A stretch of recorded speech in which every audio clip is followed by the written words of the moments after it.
সূরাতুল মায়েদার ৪৯ এবং ৫০ নম্বর আয়াত দয় আমি আপনাদের সামনে উপস্থাপন করেছি আলোচনার জন্য। এবং বিশ্ব মানবতার মহান শিক্ষক, মহান নবী, যার শুভাগমন না হলে মহাগ্রন্থ আল কোরআনের মতো মহান নিয়ামত আমরা পেতাম না, সেই মহান নবীর মুখ নিঃসৃত ছোট্ট একটি বাণী আমি উপস্থাপন করেছি। আমি আপনাদের খেদমতে ডক্টর ফয়জুল হক স্যার স্টেজে আসার আগ পর্যন্ত আলোচনা করব। এই ডিউরেশনটা প্রায় ঘণ্টাখানিক সময়। আপনারা ধৈর্য সহকারে আওয়াজের প্রতি লক্ষ্য না করে শুধু ভাঙ্গা কণ্ঠে কথাগুলো শুনবার জন্য আমাকে 1 ঘন্টা সময় দিতে পারবেন তো ইনশাল্লাহ? আল্লাহ তাআলা আমার সোনাগাজীর ভাইদেরকে কবুল করুন। সব সময় সোনাগাজীতে যে আলোচকরাই আসে তারা দারুণভাবে উদ্বেলিত হয়, উৎসাহিত হয়। আপনাদের সরব উপস্থিতি এবং সক্রিয় অংশগ্রহণ আলোচকদেরকে আনন্দিত করে, উৎসাহিত করে, আলোচনা করতে আরও বেশি তাড়িত করে, উৎসাহিত করে। এটা সোনাগাজীর মানুষের জন্য নিঃসন্দেহে তাদের তৌহিদি চেতনার সাক্ষ্য বহন করে, ঠিক না? আমরা দোয়া করছি আল্লাহর কাছে এই তৌহিদি চেতনা নিয়ে যেন আমরা বেঁচে থাকতে পারি। যে কদিন আল্লাহ তাআলা আমাদেরকে পৃথিবীতে থাকবার তৌফিক দান করেন, আমাদের সমগ্র জীবনব্যাপী আমাদের মধ্যে যেন এই তৌহিদি চেতনাকে লালন করে, তৌহিদি চেতনা ধারণ করে মহান আল্লাহর কাছে উপস্থিত হওয়ার তৌফিক যেন আল্লাহ পাক আমাদেরকে দান করেন, বলুন আমিন। প্রিয় উপস্থিতি, আমি যে আয়াতে কারিমা তিলাওয়াত করেছি তার আলোকেই কথা বলবো। আপনারা জানেন এই সোনাগাজীর সিংহভাগ যুবক, অধিকাংশ মানুষ সুশিক্ষিত।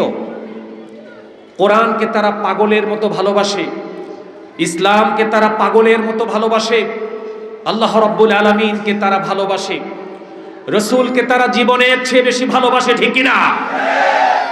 রসুলের অবমাননা সোনাগাজীর মানুষ অতীতেও কখনো বরদাস্ত করেনি। কোরআন বিরোধী কোনো বক্তব্য যদি নিজের আত্মীয় স্বজন বলে থাকে, সোনাগাজীর মানুষ কোরআনকে গ্রহণ করেছে, সেই আত্মীয়কে বর্জন করার সিদ্ধান্ত নিয়েছে, ঠিক না? আমাদের প্রিয় মাতৃভূমি বাংলাদেশে আপনারা লক্ষ্য করেছেন এই জুলাই অভ্যুত্থান, আগস্ট বিপ্লবের পর থেকে বাংলাদেশের গণমানুষের প্রত্যাশা অনুযায়ী তারা 54 বছর ধরে আলেম ওলামাদের মুখে, মুফতি মুহাদ্দিসদের মুখে, মাদ্রাসার মুদাররিসদের মুখে যে কোরআনের বাণী, কোরআনের হুকুম আহকাম, বিধিবিধান নিয়ে আলোচনা শুনে আসছেন। এই 24-এর বিপ্লবের পরে এই দেশের ছাত্র জনতার এই বিপ্লব সংগঠনের পর এদেশের মানুষ আশায় বুক বেঁধেছে। তারা আল্লাহ পাকের দ্বীনের আলোচনা শুধু আর শুনতে চায় না, তারা এই সমাজে দ্বীনের বিজয় চায়, ঠিক না? এই সমাজের মধ্যে আল্লাহ পাকের দ্বীন বিজয়ের জন্য তাওহীদি জনতার হৃদয়ে যেই প্রত্যাশার বাতি জ্বলে উঠেছে, আমরা বিশ্বাস করি যে যাই বলুক, এই তাওহীদি চেতনার চেরাগকে কোন রাজনীতিবিদ ইসলাম বিদ্বেষী বক্তব্য দিয়ে ইসলামের এই বাস্তবায়ন, ইসলামের এই বিজয়কে, বিজয়ের এই প্রত্যাশাকে কোনোদিন বিরত রাখতে পারবে না ইনশাআল্লাহ।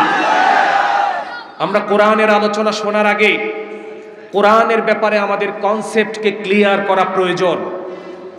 কারণ কোরআনের ব্যাপারে, আল্লাহর ব্যাপারে, রসুলের ব্যাপারে, ইসলামের ব্যাপারে আমাদের যে ধারণা, সংখ্যাগরিষ্ঠ মুসলমানের ধারণা যেদিন স্পষ্ট হবে, কনসেপ্ট যেদিন ক্লিয়ার হবে, কোরআন কেন পৃথিবীতে এসেছে, আল্লাহ রাব্বুল আলামিন এই কোরআন কেন নাজিল করেছেন, রসুলকে কেন প্রেরণ করেছেন, রসুলের 1 নম্বরের কর্মসূচি কি ছিল, একজন মুসলিম হিসাবে আমাদের দায়িত্ব কি, কর্তব্য কি, যেদিন এই সব বিষয়ে আমাদের কনসেপ্ট ক্লিয়ার হয়ে যাবে, আমাদেরকে ধোঁকা দিয়ে, বোকা বানিয়ে আমাদের মাথার উপর কাঁঠাল ভেঙে আর কেউ খেতে পারবে না ইনশাআল্লাহ।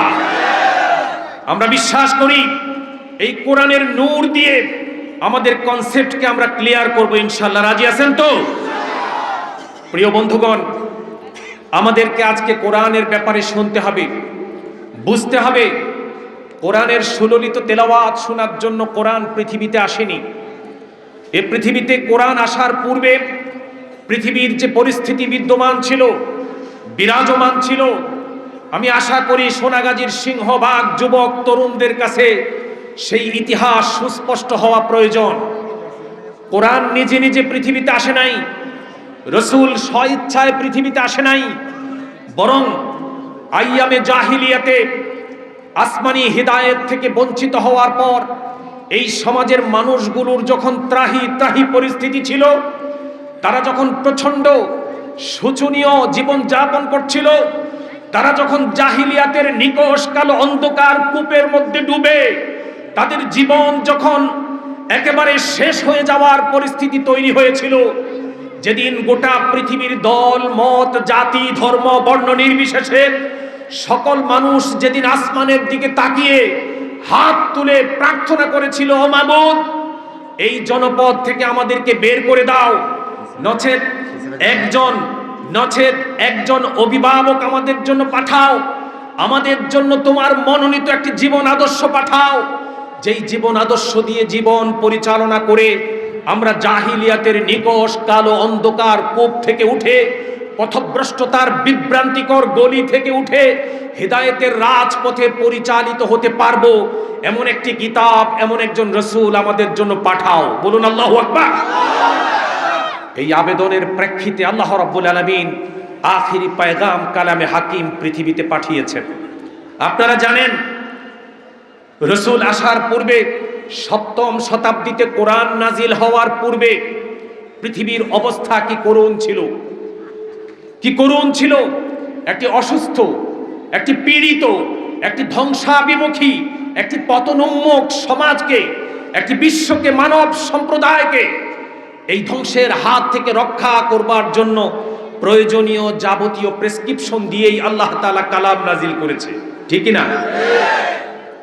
রসুল পৃথিবীতে আসলেন, 40 বছর হয়ে গেল। তিনি চেষ্টা করলেন অশান্ত পরিবেশকে শান্ত করতে, অস্থিতিশীলতা দূর করে স্থিতিশীলতা তৈরি করতে, মানুষকে সর্বপ্রকার বৈষম্য থেকে, মানুষকে সর্বপ্রকার জুলুম নিপীড়ন থেকে, নির্যাতন থেকে, বেইনসাফি থেকে মুক্ত করে একটি বৈষম্য মুক্ত মানবিক বিশ্ব উপহার দেওয়ার জন্য রসুল অনেক চেষ্টা করলেন। 40 বছর পর্যন্ত তিনি পারেননি। এরপর আল্লাহ রাব্বুল আলামিন তার কাঙ্ক্ষিত সমাজ বিনির্মাণের জন্য, একটি সুন্দর সুষ্ঠু পরিবেশ বিনির্মাণের জন্য আল্লাহ তাআলা আসমান থেকে একটা প্রেসক্রিপশন দিতে শুরু করলেন। রাসূল করিম সাল্লাল্লাহু আলাইহি ওয়াসাল্লামের মুখে আসমানি এই হেদায়েতের বক্তব্যগুলোর প্রতি ঈমান আনার কারণে আস্তে আস্তে আইয়ামে জাহিলিয়াতের সেই নিকষ কালো অন্ধকার থেকে জাতি মুক্তি পেয়েছিল, ঠিক কি না? প্রিয় বন্ধুগণ, আজকে আমাদের বাংলাদেশ সহ গোটা পৃথিবী আবার সেই আইয়ামে জাহিলিয়াতের যোগ্য উত্তরসূরি আওয়ামী জাহিলিয়াতের কাছে আমরা হারিয়ে গিয়েছিলাম, ঠিক কি না?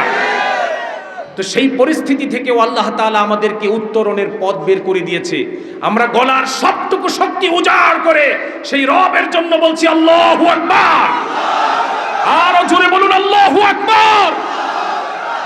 এই জমিনের মধ্যে আল্লাহু আকবারের স্লোগানকে পর্যন্ত মৌলবাদী স্লোগান হিসাবে ট্যাগ দেওয়া হয়েছিল, ঠিক কি না?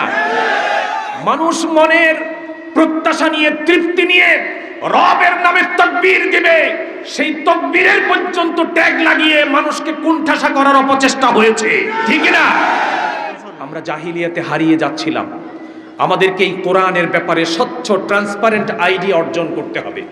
আমি বিশ্বাস করি, জীবনে বহু ওয়াজ শুনেছেন, নামাজের ওয়াজ শুনেছেন, জিকিরের ওয়াজ শুনেছেন, তাসবিহ তাহলিল দোয়া দূরের ওয়াজ শুনেছেন, দাড়ি টুপি জুব্বা পাগড়ির ওয়াজ অনেক শুনেছেন।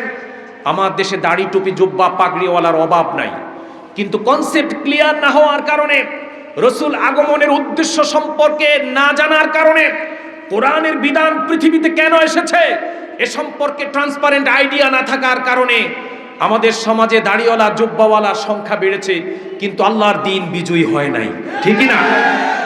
এবার আমাদেরকে এই কনসেপ্টটা ক্লিয়ার করা দরকার, করতে হবে, না হলে এই এই জাহিলিয়াত থেকে মুক্ত হওয়ার কোনো সম্ভাবনা নেই। আজকের পৃথিবীর মতোই জীবনযাপন দুর্বিষহ হয়ে পড়েছিল। ইসলাম পূর্ব জাহিলি যুগে আজকের মতোই পরিস্থিতি নাজুক হয়ে পড়েছিল। সেই জাহিলিয়া যুগের নাজুক পরিস্থিতির একটি চিত্র মহাগ্রন্থ আল কোরআনের সূরা ইমরানের আলী ইমরানের 103 নম্বর আয়াতের মাধ্যমে একটা ধারণা আমরা জাহিলি যুগ সম্পর্কে লাভ করতে পারি। আল্লাহ রাব্বুল আলামিন বলছেন, ওই সময় পরিস্থিতি কি করুণ ছিল, মানুষের জীবন কি শোচনীয় হয়ে গিয়েছিল। মাইট ইজ রাইট, শক্তি যার, মুল্লুক তার, জোর যার, মুল্লুক তার, এই থিওরিতে সমাজ পরিচালিত হচ্ছিল। পৃথিবীর মানুষগুলোর অবস্থা খুব করুণ হয়ে গিয়েছিল। মানুষ মুক্তির জন্য, মানুষ বৈষম্য মুক্ত একটি মানবিক সমাজ গঠন করার জন্য মানুষ প্রত্যাশায় বুক বাঁধত। আল্লাহ রাব্বুল আলামিন বলেন, মানুষ নীতি নৈতিকতার দিক থেকে, মূল্যবোধের দিক থেকে, সামাজিক অবক্ষয়ের দিক থেকে, রাজনৈতিক জুলুমের দিক থেকে মানুষ পরিস্থিতি এত ত্রাহি ত্রাহি হয়ে গিয়েছিল।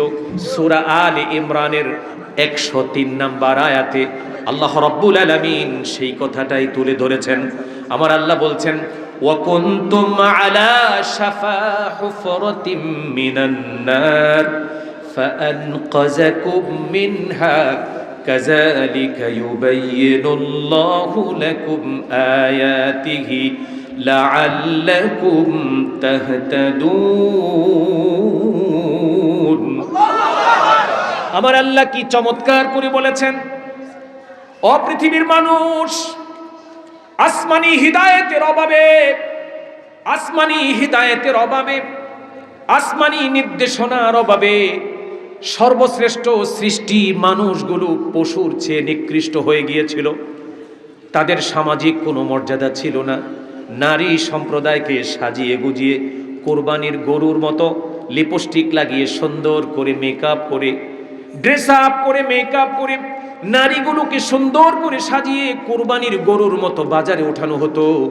যার পয়সা ছিল, যার অর্থনৈতিক অবস্থা ভালো ছিল, একজন ব্যক্তি এমনও ছিল 3 থেকে 3.5 হাজার নারীকে সে নিজে পুষত। নাউজুবিল্লাহ বলেন। যার পয়সা ছিল সে নারীকে কুরবানির গরুর মতো, ছাগলের মতো কিনে নিত। কি করুণ দশা ছিল, নারীদের কোনো অধিকার ছিল না। আল্লাহ রাব্বুল আলামিন বলছেন, কুনতুম আলা শাফা হুফরাতিম মিনান নারি ফাআনকাযাকুম মিনহা কাযালিকা ইউবাইয়িনুল্লাহু লাকুম আয়াতিহি লাআল্লাকুম তাহতাদুন। আল্লাহু আকবার বলুন। আল্লাহ বলছে, তোমাদের নৈতিক অবক্ষয়, সামাজিক অবক্ষয়, রাজনৈতিক অস্থিতিশীলতা, সাংস্কৃতিক অপকর্ম এমন একটা পর্যায়ে গিয়ে ঠেকেছিল। আল্লাহর ভাষায় আল্লাহ বলছেন, আলা শাফা হুফরাতিম মিনান নার, তোমরা ধ্বংসের একেবারে কিনারায় কিনারায় গিয়ে পৌঁছে গিয়েছিলে, একেবারে কিনারায় গিয়ে পৌঁছে গিয়েছিলে। কারণ মানুষের কাছে তখন আসমানি কোনো হিদায়েত ছিল না, কোরআন ছিল না। ঈসা আলাইহিস সালামের পর আল্লাহর নবী পর্যন্ত আর কোনো নবী ছিল না। এই মেসেঞ্জারের অভাবে, মেসেজের অভাবে মানুষের অবস্থা এত করুণ হয়ে গিয়েছিল।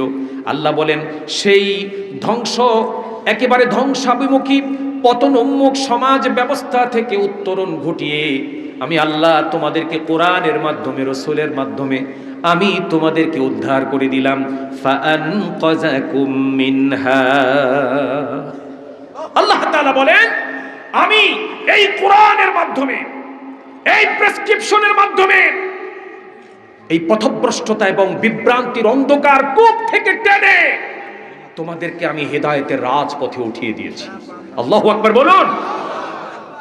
হেদায়েতের রাজপথে আমি উঠিয়ে দিয়েছি। ও মানুষ, কেন আজ আমাদের মধ্যে এই সেই জাহিলি যুগের মতো সিমিলারিটি? আমাদের আচরণের সাথে জাহিলি যুগের মানুষের আচরণের মধ্যে কেন পার্থক্য নেই? কারণ একটাই, আমরাও আসমানি হিদায়েত থেকে দূরে সরে গেছি। আমরা এই কোরআনকে আমাদের জীবন পরিচালনার জন্য ব্যবহার করছি না। আমরা কোরআন দিয়ে হাইকোর্ট, সুপ্রিম কোর্ট চালাতে চাচ্ছি না। আমরা আমাদের পার্লামেন্ট চালাতে চাচ্ছি না। আমরা আমাদের ঘরকে, ব্যবসা বাণিজ্যকে, লেনদেনকে আমরা কোরআনের বিধান দিয়ে পরিচালনা করতে রাজি নই। আমরা শুধু কোরআনকে ব্যবহার করছি গাছে নারিকেল যাতে ঝরে না পড়ে জন্য, ঠিক কি না? নারিকেল গাছে যাতে নারিকেল ঝরে না পড়ে এজন্য কোরআনকে ছোট্ট করে কবজের ভিতরে ঢুকিয়ে নারিকেল গাছের সেই শাখা প্রশাখায় আমরা ঝুলিয়ে রাখি। নাউজুবিল্লাহ বলবেন না? গাবি দুধ দেয় না, দুধ দোহাতে গেলে লাথি মারে। এখন গৃহিণী চিন্তা করেছে গাবির লাথি ঠেকানোর জন্য কি করা দরকার। গেল হুজুরের কাছে, হুজুর কয় কোরআন শরীফ দিয়ে পড়ে দিব কি? গোটা কোরআন শরীফ কবজের ভিতরে ঢুকায় রাখছি, নিয়ে যান এই কবজ, আমারে কিছু দিয়া যান, আপনি এটা নিয়ে যান, নিয়ে গরুর রানের ভিতরে কোরআন শরীফটারে বাইন্দা দেন। নাউজুবিল্লাহ বলেন। এই জন্য কি কোরআন শরীফ পৃথিবীতে আসছে? কোরআনকে আমরা ব্যবহার করছি।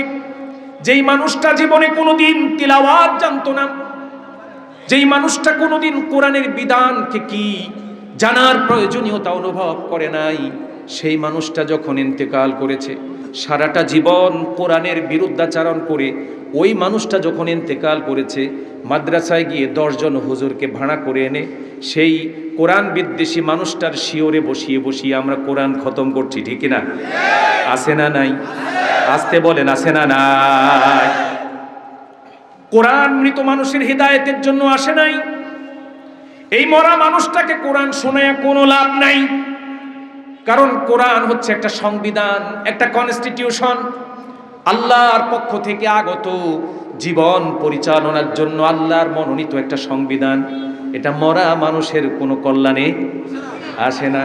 মরা মানুষ কোরআন শরীফের বিধান আপনি যতই শোনান, আপনি আজকে মারা গেছে সোনাগাজী বাজার, এটা মাইকের আওয়াজ গোটা সোনাবাজি বাজারে গেছে।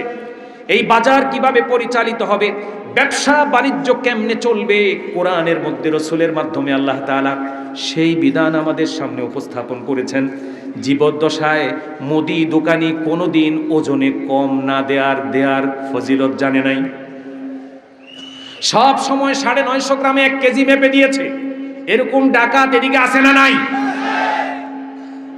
সবচেয়ে পচা ফলটা ভিতরে ঢুকিয়ে এই সুন্দর টাটকা ফলটাকে উপরে ভাঁজ করে সুন্দর করে রেখে গ্রাহকদেরকে, কাস্টমারদেরকে প্রতারিত করেছে, ধোঁকাবাজি করেছে। আমরা এই ওয়াজটা শোনাইতে পারি নাই, মান গশ্বানা ফালাইসা মিন্না। যে ব্যক্তি ধোঁকা দিয়ে বোকা বানিয়ে ইনকাম করবে, সেই ব্যক্তি মারা যাওয়ার পর তারে কোরআন শোনাইয়া কোনো লাভ নাই। এখন এই ব্যক্তি জীবিত অবস্থায় ওয়াজ শুনলে লাভ আছে, কোরআনের আলোচনা শুনলে লাভ আছে, কিন্তু সেই ব্যক্তি যখন সারা জীবন 950 গ্রামে 1 কেজি মেপে দিয়ে লোকটা যখন দুনিয়া থেকে বিদায় নিল, আমরা ছাত্ররা গিয়ে তার মরা মানুষের কণ্ঠে কানে কানে শোনাইলাম, আকিমুল ওয়াজনা বিল কিসতি ওয়ালা তুখসিরুল মিজান। আমরা সেই মরা মুদি দোকানিকে শোনাইলাম, আকিমুল ওয়াজনা বিল কিসতি ওয়ালা তুখসিরুল মিজান। আল্লাহ বলেছে ওজন ঠিক করে দাও, ওজন ঠিক করে দাও, মাপে কম দিও না। আমরা তাকে শোনাইলাম ওয়াইলুল লিল মুতাফফিফিন আল্লাযীনা ইযা ইক্তালু আলান নাসি ইস্তাওফুন ওয়া ইযা কালুহুম আও ওয়াজানুহুম ইউখসিরুন। আমরা তাকে শোনাইলাম মুতাফফিফিনদের জন্য ওয়াইল নামক জাহান্নাম আল্লাহ প্রস্তুত করে রেখেছেন। জাহান্নামের ডিভিশন হলো ভয়াবহ ডিভিশন 7টা। কয়টা? আওয়াজ করে বলেন কয়টা? শুনে রাখো যুবক ভাইরা, শুনে রাখুন সোনাগাজীর দোকানি ভাইরা, ব্যবসায়ী ভাইরা, শুনে রাখুন দুনিয়ার জীবনটা কয়দিনের জন্য পৃথিবীতে আসছেন হিসাব করার দরকার আছে না নাই? আলোচনা কয়দিনের জন্য পৃথিবীতে এসেছেন, কতদিনের জন্য পৃথিবীতে থাকবেন, আজকেই সেটা চিন্তা করার খুব প্রয়োজন, খুবই প্রয়োজন। আল্লাহ বলছেন ওয়াইলুল লিল মুতাফফিফিন। জাহান্নামের 7টা ডিভিশনের মধ্যে অন্যতম ভয়াবহ একটা ডিভিশনের নাম হচ্ছে ওয়াইল। কি নাম? জোরে বলেন কি নাম? ধৈর্য আছে তো আপনাদের? আর একটু বলবো? কারেন্ট যাবে, কারেন্ট আসবে, ইসলামের দাওয়াত কোনো কালে নির্বিঘ্ন ছিল না, ফুল বিছানো ছিল না, কণ্ঠকাকীর্ণ ছিল, কাটা বিছানো ছিল।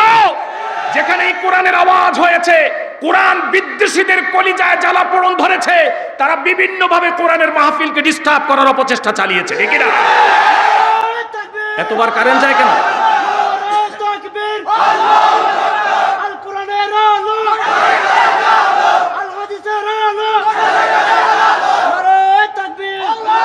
এতবার কারেন্ট যাবে কেন?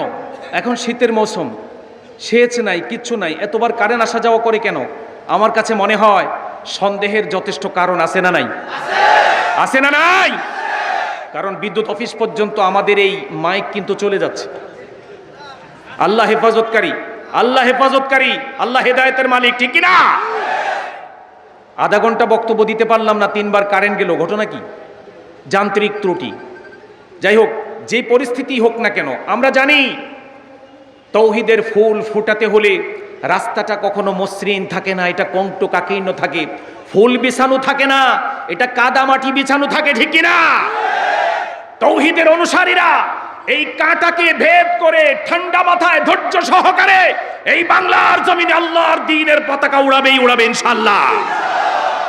প্রিয় বন্ধুগণ, বলছিলাম, আপনাদেরকে বলছি যে ওয়াইলুল লিল মুতাফফিফিন, এই ওয়াজ সোনাগাজীর সেই ব্যবসায়ীকে ওজনে কম দেওয়া, মানুষকে ঠকানো সেই ব্যবসায়ী মারা যাওয়ার পর এই ওয়াজ শুনিয়ে কি লাভ? আল্লাহ বলছেন ওয়াইলুল লিল মুতাফফিফিন, জাহান্নামের ভয়াবহ 7টি ডিভিশনের মধ্যে অন্যতম একটি ডিভিশনের নাম হচ্ছে ওয়াইল। কি নাম? ওয়াইল। আমরা মৃত্যুর পরে তাকে গিয়ে শোনালাম, ও বন্ধু শুনো, ও বন্ধু শুনো। সে তো মরে, জীবিত থাকতে সে বাঁকা বোকা ছিল, মরে যাওয়ার পর তো সে সোজা হয়ে গেছে। কি হয়ে গেছে? সিরাতে মুস্তাকিমের মতো সোজা হয়ে গেছে। এখন আর ঘাড় নাড়ে না, এখন আর বক্তার দিকে ঘুষি নিয়ে আগায় আসে না, ঠিক না? এখন সোজা হয়ে হাত বিছিয়ে শুয়ে আছে। এই মরা মানুষটাকে গিয়ে আমরা মাদ্রাসার ছেলেরা গিয়ে শোনালাম ওয়াইলুল লিল মুতাফফিফিন, ও বন্ধু শোনো, মুতাফফিফিনদের জন্য জাহান্নাম প্রস্তুত করে রাখা হয়েছে। মুতাফফিফিন কারা? মুতাফফিফিন কারা? আল্লাহ নিজেই তার ডেফিনেশন দিচ্ছেন।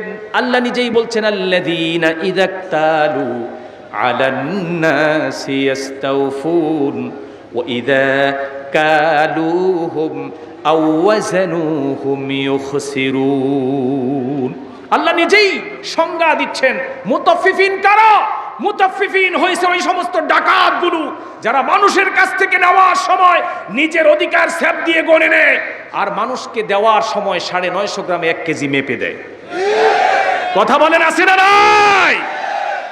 ওই যেই ব্যক্তি এই কথাটা জীবদ্দশায় শুনতে পারলো না, বুঝতে চেষ্টা করলো না, সে ইন্তেকাল করে সাপের মতো সোজা হয়ে পড়ে থাকার পর তার সামনে এই আয়াত শুনিয়ে কি লাভ হবে? সে কি আর 1000 গ্রামে 1 কেজি মেপে দেওয়ার সুযোগ পাবে? না। এজন্য কোরআন এসেছে জীবিত মানুষের জন্য। কার জন্য? লিউনজিরা মান কানা হাইয়া, লিউনজিরা মান কানা হাইয়া, যারা জীবিত। হাইয়ুন মানে কি? জীবিত।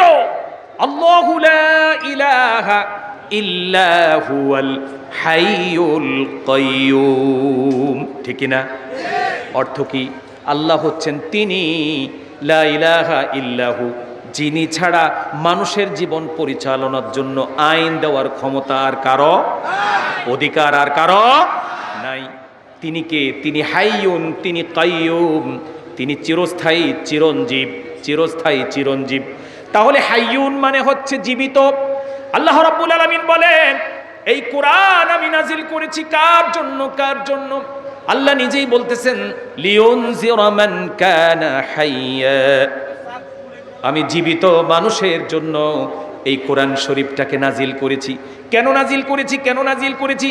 কারণ আমি এই কোরআনের মধ্যে আইয়ামে জাহিলিয়াতের সেই নিকষ কালো অন্ধকার আচ্ছন্ন শোচনীয় জামানার কথা শুনিয়েছি। এই কোরআন দিয়ে আমি তাদেরকে পথভ্রষ্টতার অন্ধকার গলি থেকে টেনে উঠিয়েছি। যারা এই কোরআন ধরবে, যারা এই কোরআনকে ভালোবাসবে, এই কোরআনের বিধানকে হৃদয়ে ধারণ করবে, এই কোরআনের বিধানকে যারা সমাজের মধ্যে, দেশের মধ্যে বিজয়ী করার জন্য কাজ করবে, আল্লাহ রাব্বুল আলামিন বলেন তারা দুনিয়াতেও সম্মানিত হবে, আখিরাতেও তারা জান্নাতে সমাদৃত হবে। বলুন আল্লাহু আকবার। প্রিয় বন্ধুগণ, লিউনজিরা মান কানা হাইয়া বলেছেন, আজকে আমরা কোরআনকে সেইভাবে ব্যবহার করি না। আমাদের সমাজের মধ্যে এমন অনেক নাদান রয়েছে যারা বাংলাদেশের সংখ্যাগরিষ্ঠ মুসলমানকে নেতৃত্ব দেয়, অথচ কোরআন সম্পর্কে তাদের ন্যূনতম কোনো আইডিয়া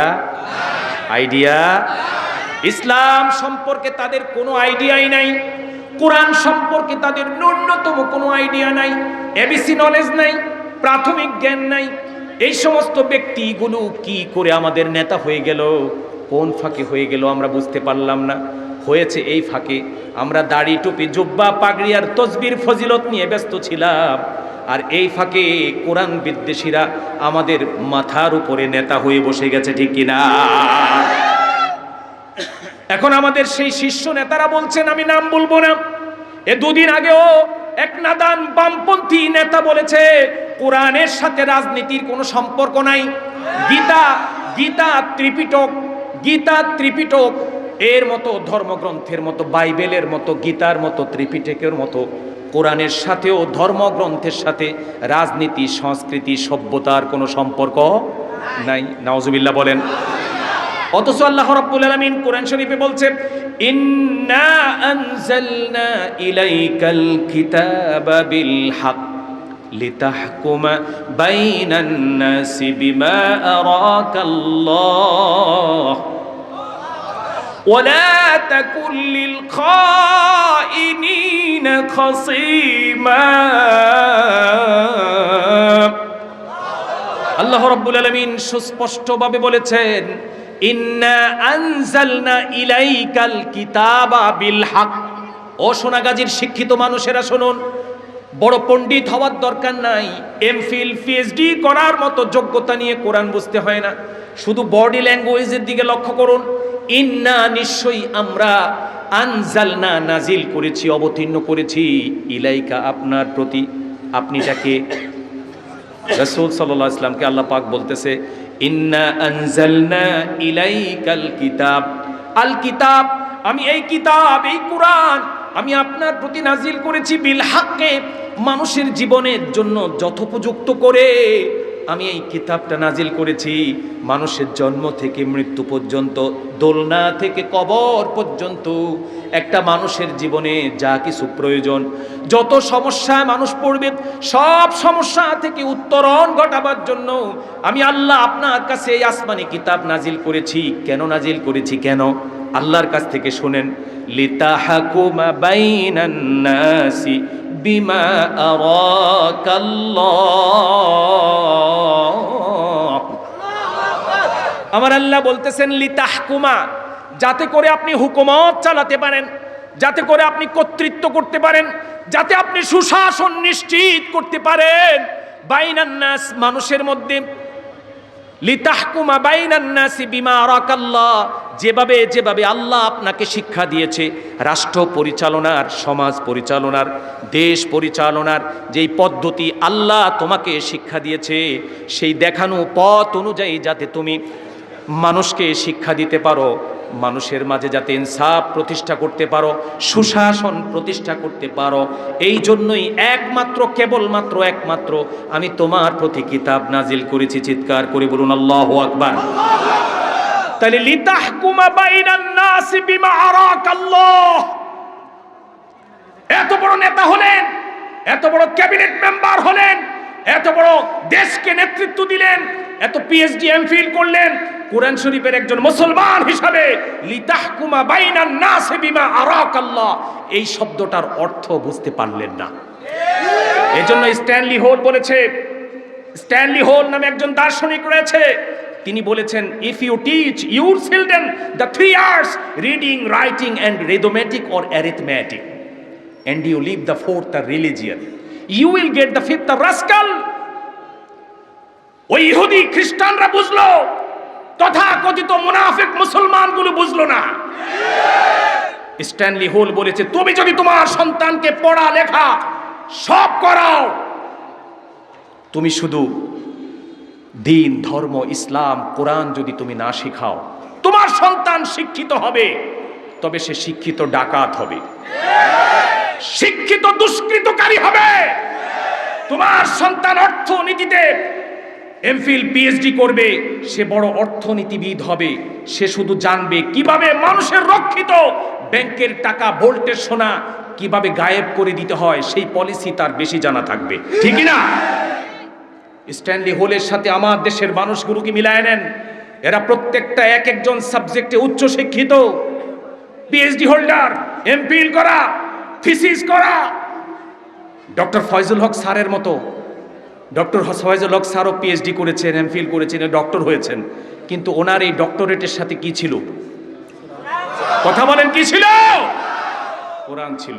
আর আমার দেশের তথাকথিত রাজনীতিবিদ যারা আজও পর্যন্ত ইসলামের মতো পূর্ণাঙ্গ জীবন ব্যবস্থাকে কমপ্লিট কোড অফ লাইফ হিসাবে স্বীকৃতি দেয় না। আমি আজকে এই সোনাগাজীর ময়দানে ফতোয়া দিয়ে গেলাম, কোন আলেম থাকলে চ্যালেঞ্জ করুন। আল্লাহর দ্বীনকে যে অপূর্ণাঙ্গ মনে করে, যারা মনে করে আল কোরআনের মধ্যে সাংস্কৃতিক বিধান নেই, সামাজিক বিধান নেই, দোকান পরিচালনার পদ্ধতি নেই, রাষ্ট্র পরিচালনার পদ্ধতি নেই, রাজনীতি নেই, ইসলামকে এসব কথা বলে যারা ইনকমপ্লিট কোড অফ লাইফ মনে করে, এর একটাও মুসলমান নয়, প্রত্যেকটা টুপি মাথায় দেওয়া মুনাফিক, ঠিক না?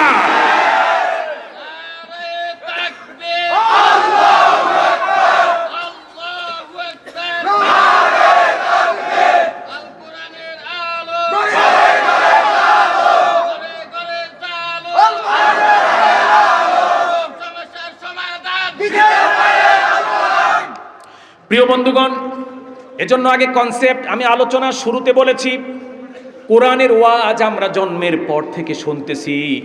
এমন কোনো পাড়া, এমন কোনো মহল্লা, এমন কোনো গ্রাম, এমন কোনো শহর নেই যেই শহরের মধ্যে কোরআনের আলোচনা এখন হয় না। কিন্তু প্রশ্ন হলো, সবার আগে আমাদের কনসেপ্ট, আমাদের চিন্তাগত ত্রুটি, আকীদাগত বিচ্যুতি, আদর্শগত বিচ্যুতি থেকে আমাদেরকে বেরিয়ে আসতে হবে।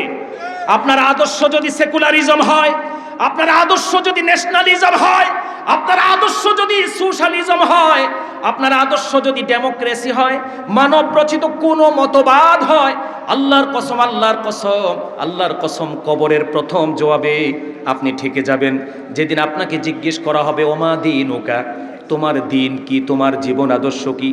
বড় দাড়ি নিয়ে আমার কাছে উপস্থিত হয়েছ, কিংবা দাড়ি ছাড়া, জুব্বাটা তো নিয়ে আসতে পারো নাই, কারণ ওটা খুলে তোমাকে ন্যাংটা করেই আমার কাছে পাঠানো হয়েছে, সাদা কাপড়ে মড়িয়ে। তো এবার জবাব দাও, ওমা দীনুকা, ওমা দীনুকা। দুনিয়াতে আমি তোমাকে জীবন দিয়েছিলাম, শক্তি দিয়েছিলাম, কত মানুষকে বাক শক্তি দেইনি, তোমাকে দিয়েছিলাম। কত মানুষকে পঙ্গু বানিয়েছি, কত মানুষকে বিকলাঙ্গ বানিয়েছি, ফিজিক্যালি হ্যান্ডিক্যাপড বানিয়েছি। তোমাকে আমি সুস্থতা দিয়েছিলাম, সুস্থ মস্তিষ্কের অধিকারী করেছিলাম। এখন আজকে ইমিগ্রেশন কাউন্টারে প্রথম জবাবটা দাও, ওমা দীনুকা। যদি বলেন দ্বীনি সেকুলারিজম, এটা অ্যাকসেপ্টেবল হবে? অ্যাকসেপ্টেবল হবে?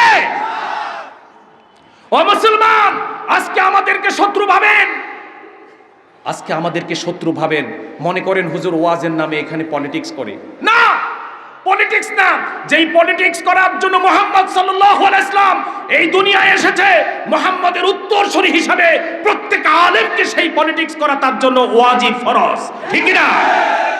আমি যদি আমার দেশের মানুষের কনসেপ্ট ক্লিয়ার করতে না পারি, চিন্তাগত ত্রুটি থেকে, আদর্শগত বিচ্যুতি থেকে কোরআনের মাহফিলে এসে মানুষ যদি ক্লিয়ার না হয়, তাহলে মানুষ কোরআনের মাহফিলে এসে লাভটা কি? লাভটা কি? আমরা তো এসেছি আমাদের চিন্তাকে, আমাদের মানসিকতাকে কোরআনের নূর দিয়ে পরিবর্তন করতে, ঠিক না? আমাদের সমাজের মধ্যে আজ বড় কঠিন পরিস্থিতি চলছে। আমি আপনাদেরকে একটা কথা বলি, সময় প্রায় অনেক দূর হয়ে গেছে, আপনাদেরকে শুধু এই কথাটাই বলতে চাই। আল্লাহ তাআলা আপনাদেরকে একটা প্রশ্ন করেছেন। দেখুন, এই প্রশ্নটা আপনারা খুব ভালোভাবে বুঝবেন, খুব ভালোভাবে বুঝবেন। যদি বিগত 15 বছর 7 মাস, ইভেন আমি বলবো 54 বছর, শুধু 15 বছর 7 মাস নয়, এই বাংলাদেশের 54 বছর ধরে যারাই আমাদের পরিচালনার জন্য মসনদে অধিষ্ঠিত হয়েছে, এদের দ্বারা কারো দ্বারাই ইসলামের প্রকৃত কল্যাণমূলক কোনো কাজ হয় নাই, ইসলামের ক্ষতি ছাড়া কোনো উপকার হয় নাই। এরা ইসলামের ক্ষতি করেছে, কোনো উপকার করার জন্য চেষ্টা করে নাই। আমি 54 বছরে বলে দিলাম, বিশেষ করে আমরা আহত হয়েছি, আমাদের বেশি কষ্ট হয়েছে, শ্বাসরুদ্ধকর পরিস্থিতির মধ্যে আমরা পড়েছিলাম, বিশেষ করে 15 বছর 7 মাস যখন আমাদের কাছ থেকে আমাদের অধিকার কেড়ে নেওয়া হয়েছিল, ঠিক না? এখানে যারা আছেন, আমি ব্যক্তিগতভাবে ভোট দিতে গিয়েছি। ভোট আমার একটা নৈতিক অধিকার। এটা কি অধিকার? এই অধিকার প্রয়োগ করার জন্য গিয়ে দেখি কি হতভাগা আমি জীবিত, আমি ভোট দিতে পারি নাই, কিন্তু আমার দাদা মারা গেছে আমার জন্মের আগে, উনি ভোট দিয়ে গেছে। লোকেরা বলছে মনির উদ্দিন নামে ওনার ভোট কাউন্টেড। তা আমি বললাম, উনি তো আমার জন্মের আগে মারা গেছে, ভোট কেমনে দিল? পরে কয়, কি বলেন? তাহলে আমাদের ভোটাধিকার ছিল না, আমাদের বাক স্বাধীনতা ছিল না, আমাদের কলাম লেখার অধিকার ছিল না। ফেসবুকে একটা স্ট্যাটাস দিলে যদি রাষ্ট্রীয় ক্ষমতাধারী কারো বিরুদ্ধে গেছে, সে যেখানেই পালিয়ে থাকুক না কেন, তাকে সেখান থেকে ধরে জঙ্গি মামলা দিয়ে, সন্ত্রাসী ট্যাগ দিয়ে তাকে কারাগারের অন্ধকার প্রকোষ্ঠে বন্দী করা হয়েছে, ঠিক না? একটা শ্বাসরুদ্ধকর পরিস্থিতি গেছে। 57 জন অফিসারকে হারিয়েছিলাম, দেশপ্রেমিক। এরপরে আত্মীয় স্বজনকেও হারালাম, আবার 16 বছর ধরে কারাগারের অন্ধকার প্রকোষ্ঠে ছিলাম।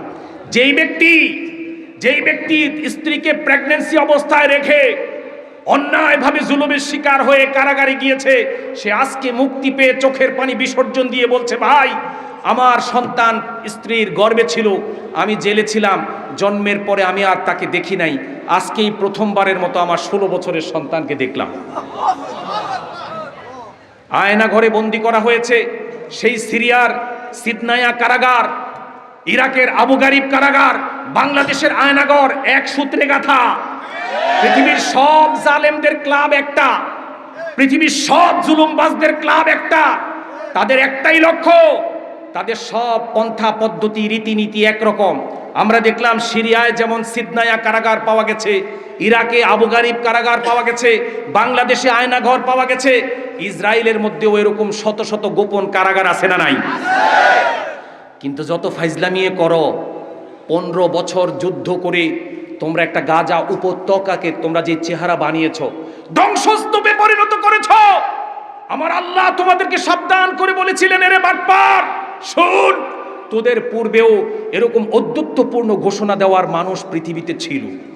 তারা বলেছে, মান আসাদ্দু মিন্না কুওয়াতান, শক্তির বিবেচনায়, অস্ত্রের বিবেচনায় আমাদের সাথে মোকাবেলা করার মতো পৃথিবী নামক গ্রহে কেউ নেই।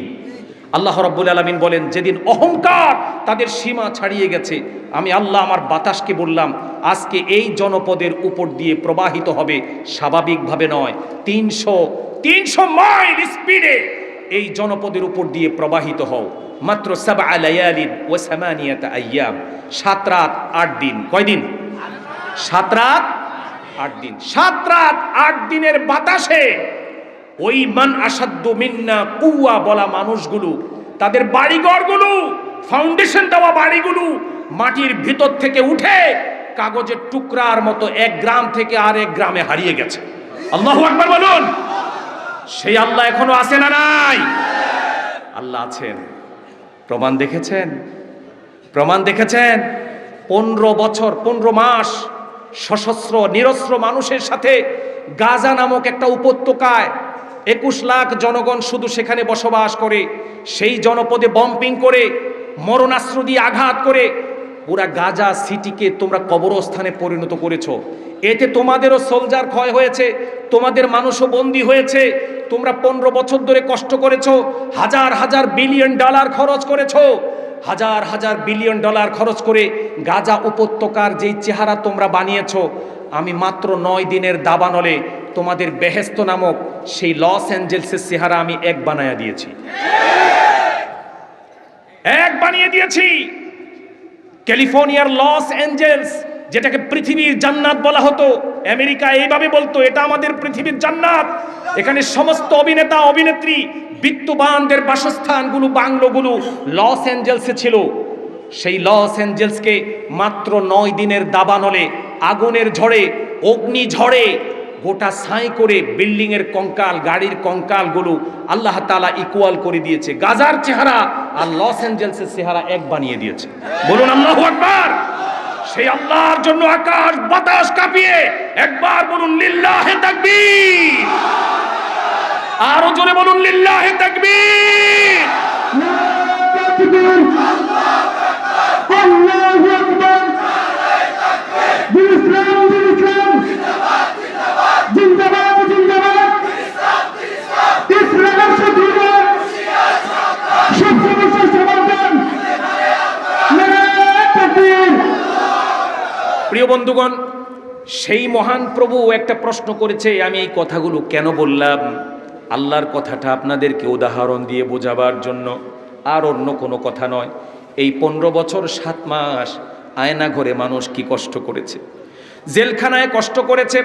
অর্ধ শতাব্দীর শ্রেষ্ঠ মুফাসসির, যার মুখে সুন্দর সুললিত কণ্ঠে চমৎকার বাচন ভঙ্গিতে আল্লাহর কোরআন এই জনপদের মানুষকে যিনি বোঝাতেন, 13টা বছর ধরে অন্ধকার প্রকোষ্ঠে ধুকে ধুকে দুনিয়া থেকে শহীদ হয়ে গেলেন। আমরা বাংলাদেশি মানুষ তার জন্য তেমন কিছু করতে পারি নাই। কষ্ট পেয়েছি প্রত্যেকটা বাঙালি, প্রত্যেকটা বাংলাদেশি মুসলমান যারা, তারা কষ্ট পেয়েছে। যেই দলে করুক না কেন কষ্ট পেয়েছে। কি কঠিন একটা অবস্থা গেছে। এই বঙ্গের শ্রেষ্ঠ সন্তানগুলোকে, নিরপরাধ সন্তানগুলোকে, দুর্নীতিমুক্ত সন্তানগুলোকে, পরিচ্ছন্ন রাজনীতিবিদগুলোকে বিনা দোষে আজগবি গায়েবী মামলা দিয়ে তাদেরকে অন্ধকার প্রকোষ্ঠে রেখে ফাঁসির মঞ্চে ঝুলিয়ে দেওয়া হয়েছে। আমরা শুধু তাকিয়ে তাকিয়ে দেখলাম, কিছুই করতে পারলাম না, কারণ আমরা অসহায়। আমাদের হাত পাও অদৃশ্য শিকল দিয়ে বেঁধে ফেলা হয়েছিল, ঠিক কিনা? আইসিটি মামলা দিয়ে, আইসিটি অ্যাক্ট করে, এরকম বিভিন্ন ধরনের ডিজিটাল সিকিউরিটি অ্যাক্ট করে সাংবাদিকদের মুখের মধ্যে কুলুপ লাগিয়ে দেওয়া হয়েছে। সেলফ সেন্সরশিপ করতে পত্রিকাগুলোকে বাধ্য করা হয়েছে। কি শ্বাসরুদ্ধকর অবস্থা! চুরি হয়েছে, এক হাজার হাজার কোটি টাকা চুরি হয়েছে। দেশে চালের দাম 10 টাকা হওয়ার কথা যেখানে বলেছিল, সেখানে 110 টাকা হয়েছে। আমরা কিছু করতে পারি নাই। মদ, গাঁজা, হিরোইন, ইয়াবা, কেটামিন, বায়াগ্রা, নানা প্রকারের মাদক দ্রব্যে দেশকে সয়লাভ করে দেওয়া হয়েছে। দেশ বিরোধী একের পর এক চুক্তি করে এদেশের মানুষের স্বাধীনতা, সার্বভৌমত্ব হরণ করার চিন্তা হয়েছে। আধিপত্যবাদের গোলামির জিঞ্জিরে আমাদেরকে বেঁধে দেওয়া হয়েছে। আমরা কিছুই করতে পারি না। সংখ্যাগরিষ্ঠ মুসলমানের দেশ। প্রত্যেকটা থানায় গেলে দেখি ঘোষ, প্রত্যেকটা থানায় গেলে দেখি অমুক চন্দ্র তমুক দাস। কথা বলেন ঠিক কিনা?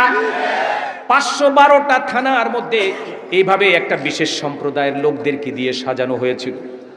অফিসের বস ডিআইজি, সেই ডিআইজি সাহেব একটা পিয়নকে যতটা সমীহ করত, পিয়নের কাছে জিম্মি ছিল। কারণ পিয়নটা একটা নির্দিষ্ট সম্প্রদায়ের লোক।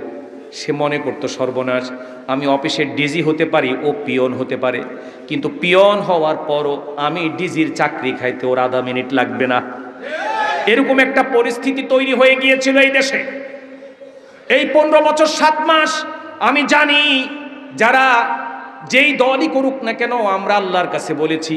কত মা তার সন্তানের জন্য বলেছে, কত গুম হয়ে যাওয়া, কত স্বামীর জন্য স্ত্রী কান্না করেছে, মায়েরা কান্না করেছে।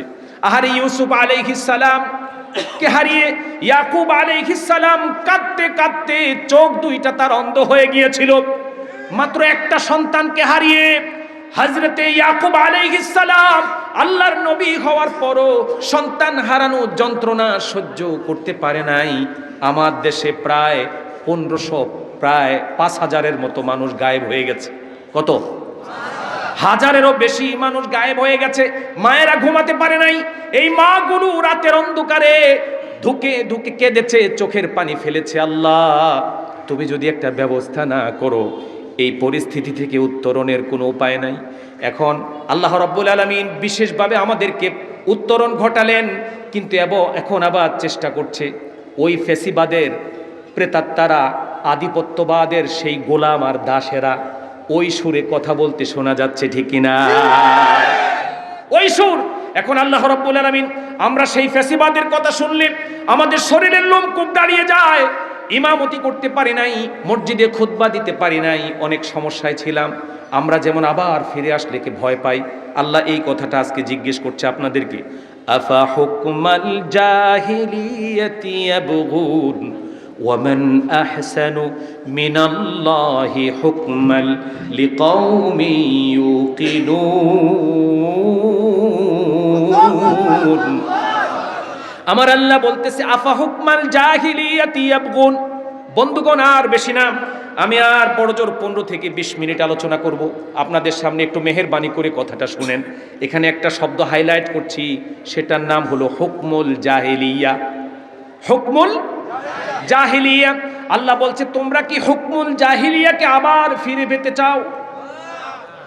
আল্লাহ প্রশ্ন করেছে, জাহিলি যুগের সেই রীতিনীতি, সেই বিধিবিধান, সেই অপসংস্কৃতি, কুসংস্কার, যেই কুসংস্কারের কারণে তোমরা তোমাদের সেই টুকটুকে সুন্দর মেয়েটাকে জীবন্ত প্রথিত করতে দ্বিধা করতা না।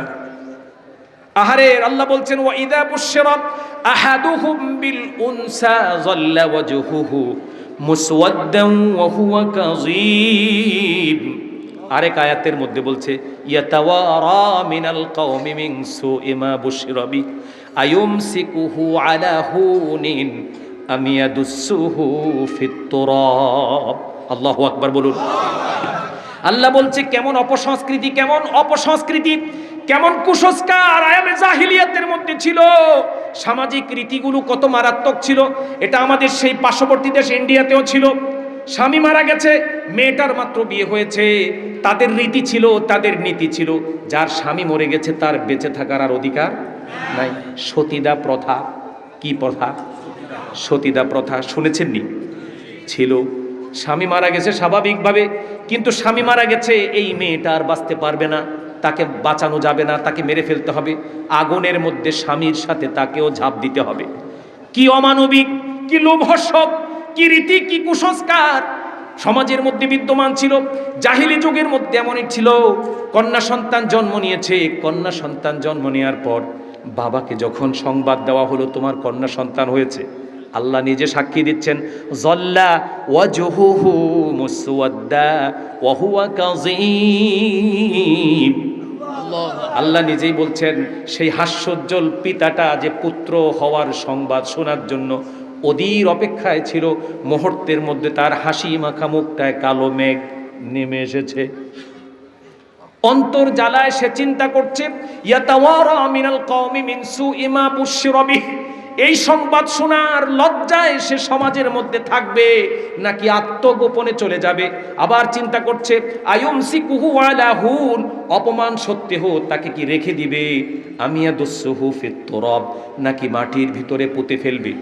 এই সমস্ত বাজে চিন্তাগুলো ওই সময়ে সামাজিক রীতিনীতির জন্য মানুষ করতে বাধ্য হয়েছিল।